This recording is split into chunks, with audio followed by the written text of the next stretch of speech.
after the election, and you know, civic engagement isn't just about politics in the direct format with politicians, but it's also about what's going on in our community, and that we have a voice and we have the power to change things. And so my background being in media, and media impacts a lot of what we're talking about. To me, it deadens the spirit. But Walmart was an interesting creature in that they had, I don't know if you remember, this was a couple years ago, or many years ago, Planet of the Apes or something was out. But it was weird. Walmart had this thing in January. It was right before Black History Month, where you would Google like black films they had, and the Planet of the Apes would come up. And actually, it was a couple Congress people that were really upset with Walmart, and they changed it.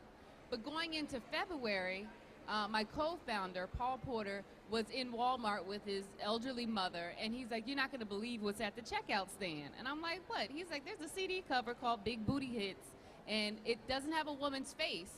Her head is cut off, her legs are cut off, and some of her arms are cut off, and it's just her backside."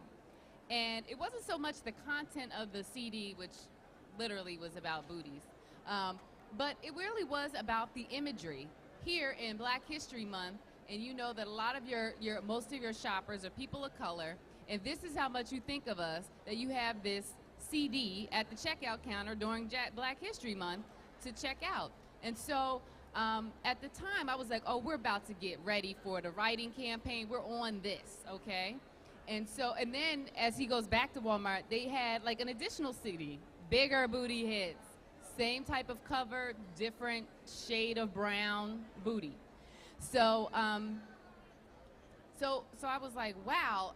So I was talking to some of my corporate friends, and I said, we're about to go off on this. So we had the letter campaign, all that, but he was like, why don't you talk to the lobbyists or talk to somebody in corporate Walmart? So I did, and it happened to be a black woman. And she just couldn't wrap her head around that this is a CD that Walmart was selling.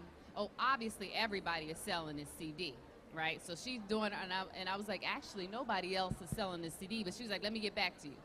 Well, we find out that I did my own research, and it was Walmart's record label. So the only person selling this CD is Walmart, okay? So so that like hurt her, like, oh my God, like we're putting this out. But the problem with that is, she went back to her corporate people, and she really had to sell the issue. Like, this is a big problem. As a black woman, I'm upset about it. She's speaking for herself. And it took a minute, but I was like, oh, she told me to hold off on the campaign. And so I was like, okay, I'll respect that. What can you do? So when she got back to me, literally, it took 2 days.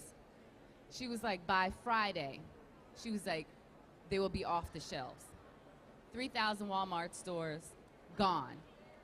But we held off on the campaign because at this point, even though local, when I go around and talk to people, I talked about the voice of one. It was me talking to